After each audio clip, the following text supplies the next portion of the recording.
Voilà, donc merci beaucoup Anne Hidalgo de Merci nous à avoir vous. rejoints sur le plateau. Vous êtes la candidate du Parti socialiste. Hier soir, donc on vient de le voir, vous avez proposé cette idée de primaire à gauche. D'abord, j'ai envie de revenir sur la genèse de cette idée. Ça fait 3 mois que vous êtes candidate. Et puis tout d'un coup, enfin, le matin même sur France Télévisions, vous dites qu'une union serait perçue comme artificielle parce qu'il y a des candidats depuis très longtemps qui sont déclarés que ça ne fonctionnerait pas. Et le soir même, vous proposez une primaire. Qu'est-ce qui se passe dans votre esprit à ce moment-là? D'abord, c'est une réflexion qui vient de plusieurs mois, qui vient aussi d'une observation du terrain.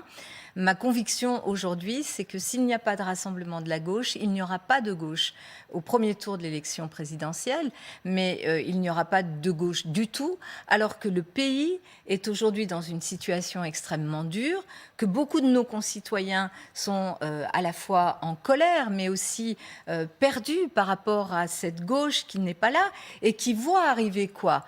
Deux extrêmes droites, deux candidats de droite, avec des propositions Vous qui dites sont des Emmanuel Macron et propositions... Valérie Pécresse, deux candidats de droite, c'est Bien ça? sûr, deux candidats de droite avec des propositions qui sont des propositions où qu'est-ce qui va se passer? Par exemple, sur la question des retraites, on nous explique que 67 ans, 65 ans, alors qu'on sait que 25% des gens les plus pauvres meurent avant l'âge de 62 ans, c'est-à-dire on va avoir un régime de retraite pour des gens qui seront déjà morts.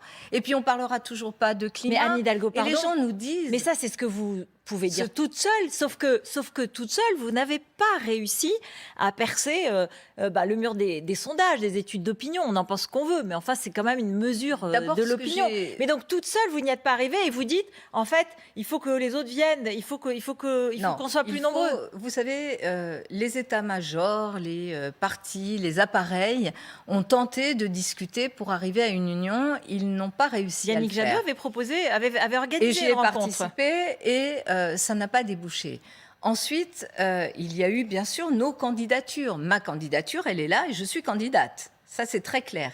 Du Parti socialiste, je suis la candidate d'une gauche républicaine, social-démocrate et écologique. Et dans cette campagne, qu'est-ce que j'ai vu? J'ai vu qu'il y avait d'abord une très grande difficulté pour la gauche d'imposer ses thèmes, d'être perçue dans le débat politique comme apportant des Ou de solutions. vous, Anne Hidalgo? Parce qu'en fait, la gauche, il y a Jean-Luc Non, Mélenchon, il y a Yannick Jadot, il y écoutez, a Fabien dans, Roussel. dans le fameux championnat de France des sondages, si tant est qu'ils aient un peu de vérité et qu'on puisse s'appuyer dessus, il n'y a personne qui se détache. La seule chose que je Il y reconnais en au a sondage... un plus haut que d'autres, il y en a plus haut. Écoutez, franchement, il n'y a pas, il y a vraiment pas de quoi dire quelqu'un se détache, il y a une dynamique. Et donc, la seule chose que je retiens dans ces sondages, c'est qu'effectivement, il y a ce peuple de gauche qui dit nous, on ne va pas aller voter. Rassemblez-vous, rassemblez-vous. Et cette question du rassemblement est une question centrale. Alors, dès lors que les appareils politiques n'ont pas réussi, dès lors qu'il n'y a pas un arbitre possible parce qu'une dynamique se détacherait, il ne reste vraiment qu'à se référer au peuple de gauche, aux citoyens français, à celles et ceux qui auront envie de participer au choix de celui ou celle qui mènera cette campagne pour la gauche. Alors, et moi, les vous savez, attendez, juste avant les réponses, quand effectivement ce championnat de France des sondages, ça ne peut pas remplacer la démocratie, Rutel Krief. La seule chose à laquelle il faut faire appel en démocratie, c'est finalement au vote des citoyennes et des citoyens. Donc oui, je le dis parce que j'ai pris acte, j'ai vu la gravité de la situation, j'ai vu la façon dont nos concitoyens nous disent « faites quelque chose, on ne peut pas se repayer 5 ans avec cette violence d'une extrême droite qui est là et cette violence sociale qui sera au rendez-vous et toujours rien sur l'écologie ». Et donc, nos concitoyens nous disent « prenez vos responsabilités ». Eh bien, je prends mes responsabilités. On va y revenir. On va venir aux réponses et je répondrai aussi aux réponses. Justement, parce qu'en fait, vous avez parlé sur TF1 hier. Aujourd'hui, tous les candidats auxquels vous êtes adressés en leur disant venez, on va faire une primaire, voilà leur réponse. Elle prend acte de l'impasse de sa candidature. Je ne participerai pas à une primaire de la gauche parce que l'élection, c'est dans 4 mois et demi. Et je réponds à Anne Hidalgo, comme à Arnaud Montebourg. Je leur dis, mais si vous ne savez pas quoi faire, si vous doutez de votre candidature, comme j'ai le sentiment, venez nous rejoindre. Rejoignez-nous autour du pacte que je propose pour la France, le pacte des jours heureux. Soyons sérieux, on est à 4 mois. Donc à 4 mois d'une élection présidentielle, on va faire un congrès du PS à ciel ouvert. Et puis quoi, ça aurait lieu quand ça? Il paraît fin janvier. Et après, il nous reste 2 mois pour mettre au point un programme et un gouvernement. Enfin, franchement, je veux vraiment pas donner la moindre nuance de mépris. Chaque position politique se respecte, s'écoute. Mais celle-là, franchement, respire une telle improvisation. Alors, c'est non, hein, vous avez compris, c'est non, non, non, improvisation, trop tard, mal préparé, pas de programme commun, enfin bon. Écoutez, je pense qu'ils sont allés un peu vite en besogne, parce que là, ce sont des réponses finalement d'état-major politique. Moi, ce que j'entends, ce sont les Françaises et les Français qui disent « on veut cette union, on veut que vous vous retrouviez, que vous compreniez qu'on ne peut pas être dans une situation où notre choix serait de candidats d'extrême droite et 2 candidats de droite. Et donc, ce que je dis, c'est qu'il existe, parce qu'on y a tous participé d'ailleurs. Vous n'êtes pas déçu, vous ne dites pas « je suis déçu, ils n'ont pas compris ». Ce que je pense, c'est que cette réponse trop rapide, pour être sérieuse, est une réponse qui va sans doute bouger. Sous l'effet de quoi?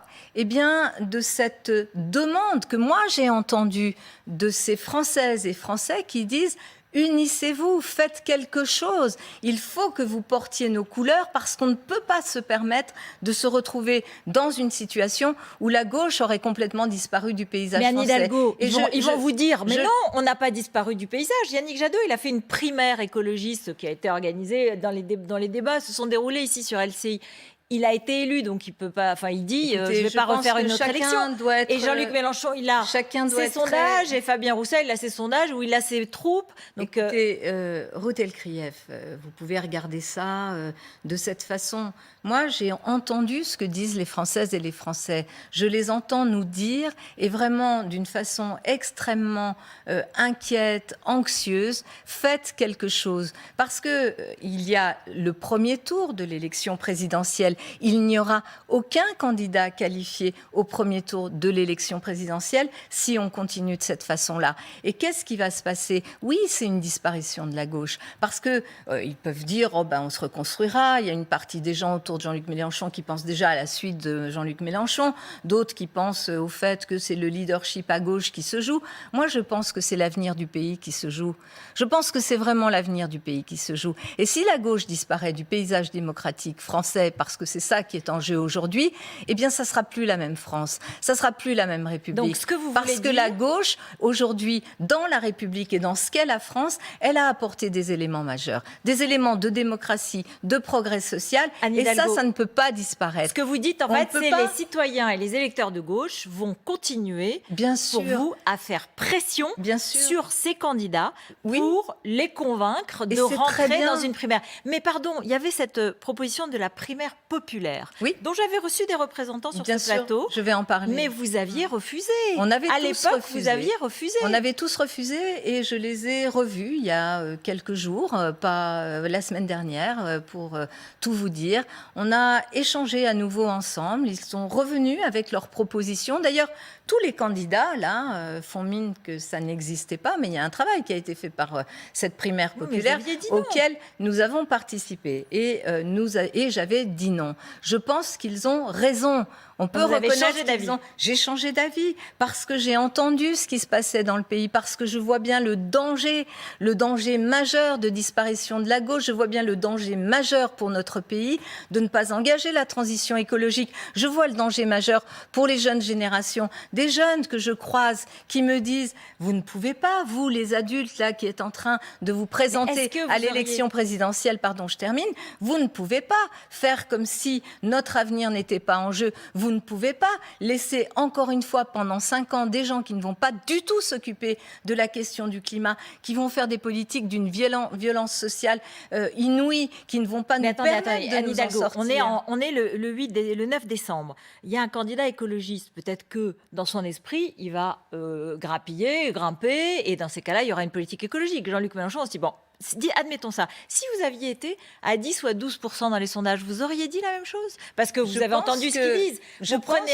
acte de l'échec de votre candidature. C'est ce que dit Mais de Yannick la Jadot. leur aussi, enfin, qu'ils soient raisonnables. Qu'est-ce qui est en train de se passer? Ils sont en train de créer un mouvement dynamique dans lequel tout le monde se dit c'est eux la solution. Écoutez, regardons les choses très sérieusement et lucidement. Je suis une femme. Alors c'est peut-être le rôle des femmes. Hein. Je suis une femme, je suis lucide. Et je dis que tel que nous sommes partis aujourd'hui, il n'y aura pas de gauche au rendez-vous de cette élection de 2022 à la fin du premier tour. Et vous direz quoi aux jeunes générations qui nous interpellent? On leur dira, écoutez, ne vous inquiétez pas, dans les années qui viennent, ça va se reconstruire, alors que l'urgence écologique et l'urgence sociale, elle est maintenant. Alors, eh bien non, moi je prends ma responsabilité. Et ce que je veux vous dire, chère Ruth Elkrief, c'est que il faut entendre, quand évidemment les appareils politiques ne peuvent pas régler le sujet, et on le sait, ils ne l'ont pas réglé, quand les sondages, parce que quand même les sondages, on peut en parler aussi, ne peuvent pas régler non plus le sujet. Pourrait susciter un mouvement, un élan. Ceux qui peuvent susciter le mouvement, ce sont les Françaises et les Français eux-mêmes. Il faut redonner le pouvoir aux citoyens. Il faut leur redonner la possibilité de choisir, de dire, et qu'on puisse venir de façon très transparente. On est quand même le 9 décembre. Et oui, et on a le temps. Et si je fais cet appel maintenant, c'est qu'on a le temps de le faire. Parce que le mois de janvier, d'ailleurs, vous savez, la primaire qui avait vu la désignation de Benoît Hamon en 2017, c'était fin janvier. Avec un résultat pas très convaincant. Il avait été élu par cette primaire et donc on a le temps de le faire, mais on a le temps maintenant et on ne peut pas perdre plus de temps. Alors, une question c'est pour ça que je dis aujourd'hui qu'il faut s'engager. Et moi, je le dis parce que ce matin, il y a eu des réunions déjà. Vous savez, ça y est, ce train, il est parti. Donc, il y en a qui ne sont pas encore montés dedans, mais le train est parti. Ça veut dire que donc avec vous êtes cette candidate dans cette primaire populaire. Bien sûr, avec cette primaire populaire. Est-ce que vous avez parlé avec Christiane Taubira, dont le nom est prononcé avec insistance depuis 24 heures, justement? J'ai beaucoup d'amitié et de liens avec elle. On a beaucoup échangé avant, mais là, on ne s'est pas reparlé depuis hier. Est-ce qu'elle pourrait susciter cet élan si elle rentrait dans cette primaire populaire? Mais peut-être que vous ne comprenez pas exactement ce qu'on essaye de dire. D'accord. Bon, donc il faut bien sûr que ce soit une élection. Qu'il y ait une élection. Mais pour ça, il faut qu'il y ait des candidats. Et il y en aura des candidats. Ne vous inquiétez pas, le train est parti. Le train est parti. À part vous et Arnaud Montebourg, il y a qui? Le train est parti et vous verrez qu'il y aura des candidats. Vous verrez que la voix du peuple, la voix des Françaises et des Français qui veulent pouvoir dire justement cette volonté d'union, pourquoi faire? Pour gouverner ensemble. Parce que bien sûr, quand même, si on s'engage là-dedans, c'est parce qu'on a envie de gouverner ensemble. Oui, mais vous voyez bien qu'il n'y a pas de... Vous avez dit cette possibilité qui vous avez peut dit être vous-même, Anne Hidalgo, que les programmes n'avaient rien à voir. Vous l'avez dit vous-même. Ils ne concordent pas. Vous savez bien qu'il y a des grandes divergences. Il y a des différences et il y a des points de rencontre. D'ailleurs, vous savez, on est quand même assez nombreux à gérer, diriger des grandes collectivités. C'est le cas pour ce qui me concerne. Je suis à la tête d'une coalition dans laquelle... Vous êtes la maire de Paris, je suis la maire de Paris et je suis à la tête d'une coalition dans laquelle il y a des partenaires. Et heureusement qu'on peut travailler avec des partenaires avec lesquels on ne partage pas 100% des choses dès lors que c'est clair. Alors, et je pense que l'intérêt de cette primaire François Hollande, populaire, par exemple, qui vous soutenait, qui a fait une ou deux sorties avec vous, qui a vraiment voulu montrer son soutien, il a dit une candidature d'union n'a de sens que si un programme commun, tous les candidats qui se désistent pour la personnalité qui pourrait les réunir partagent les mêmes propositions, les mêmes conceptions, ça ne s'improvise pas, etc. Je ne crois pas que rien ce soit ne s'improvise. Et vous il lui a avez raison, parlé? Rien ne s'improvise. Il faut absolument qu'on puisse travailler, mais devant les citoyens aussi. Je pense que l'intérêt de cette primaire large, ouverte à celles et ceux qui n'ont pas peur du débat démocratique, pourquoi on aurait peur de la sanction démocratique, c'est-à-dire du vote des Yannick citoyens? Jadot, il peut vous dire qu'il s'est présenté dans une primaire dans ouverte. Son parti, non, dans son non, parti. pas du tout. C'était une primaire ouverte. Mais on a fait des débats ici avec 120 000 électeurs. Oui, mais et là, aujourd'hui, il y a environ 230 000 ou 300 000 personnes qui sont inscrites sur une primaire populaire et qu'on va accompagner pour qu'elle s'élargisse. Alors, moi, ce que je veux vous dire, Ruth El-Krief, c'est que vraiment, il ne faut pas avoir peur de la démocratie. Je pense que c'est cet élément-là qui peut permettre à la gauche, justement, de se mettre d'accord sur des propositions, sur un projet, sur un programme, de mettre... D'ailleurs, regardez ce qui s'est passé en Allemagne. En Allemagne, ils l'ont fait après, puisque c'est le système allemand. C'est un autre fonctionnement. Oui, c'est un autre fonctionnement. Mais ils n'étaient pas d'accord entre eux, au départ, entre les Verts, les sociodémocrates et les libéraux. Et ils ont négocié ce programme pendant des semaines après l'élection. Et ça ne les empêche pas, au contraire, d'être dans un accord de coalition. On a tous mené des négociations avec nos partenaires avec lesquels on était dans des listes séparées au premier tour pour gouverner ensemble au second tour. Alors, donc je crois que, bien sûr, que cette question de ce pourquoi on se bat et du programme, elle est fondamentale. Je suis candidate du Parti socialiste, candidate d'une gauche républicaine qui agit et qui est social-démocrate et écologique. Je suis dans cette identité-là et je pense que c'est très important de pouvoir présenter et ce qui nous rassemble et ce qui nous sépare. D'ailleurs, regardez, la droite a fait une primaire qui a été pour elle quand même ce qui a permis de faire un rassemblement et une unité. On va y revenir dans un instant. Nos concitoyens. Fin octobre, au grand jury sur LCI, vous avez dit il y aura un bulletin Anne Hidalgo le 10 avril. Oui. Est-ce que vous dites la même chose Bien ce sûr, soir ? je dis ce soir parce que je gagnerai la primaire populaire, je gagnerai cette primaire citoyenne et je ferai tout pour la gagner. Mais évidemment que s'engager dans cette primaire, c'est aussi en accepter le verdict. Mais je la gagnerai. Et donc, ça veut dire que s'il y a un autre candidat qui rentre dans cette primaire, pour le moment, il n'y a que Arnaud Montebourg, vous vous effacerez derrière le vainqueur. Il faudra accepter les conditions de la primaire, c'est-à-dire accepter le verdict des urnes. Mais vous savez, si on attend le premier tour, il n'y aura pas de candidat de la gauche au deuxième tour. Alors, Valérie Pécresse, vous l'avez dit. Avant, puisque c'est la meilleure façon les heures pas sont simplement comptées à de se départager, mais c'est la meilleure façon de s'unir et de le faire à partir de ce que nos concitoyens auront décidé. Et si ce projet que vous exposez clairement fait pchit, s'il n'y a que Arnaud Montebourg et vous qui êtes candidat, qu'il n'y a personne d'autre ou que ça ne fonctionne pas, qu'est-ce que vous faites ? Vous restez candidate et vous allez au bout de la campagne. Bien sûr, Ruth El-Krief, je suis D'accord. candidate et je suis la candidate de cette offre politique, de cette vision de la société. Vous connaissez bien Valérie Pécresse ? Oui, bien sûr. Elle est candidate. Elle a fait une percée dans les sondages. Alors, bon, vous me dites ce que vous voulez sur les sondages, je sais bien, c'est un instrument de mesure comme un autre, à intenter. Mais enfin, il y a eu un effet congrès. Est-ce que, pour vous, c'est rassurant de voir qu'il y a une forme d'alternative contre Emmanuel Macron, puisque vous voulez battre Emmanuel Macron? Mais ça n'est pas très rassurant de voir le projet de Valérie Pécresse.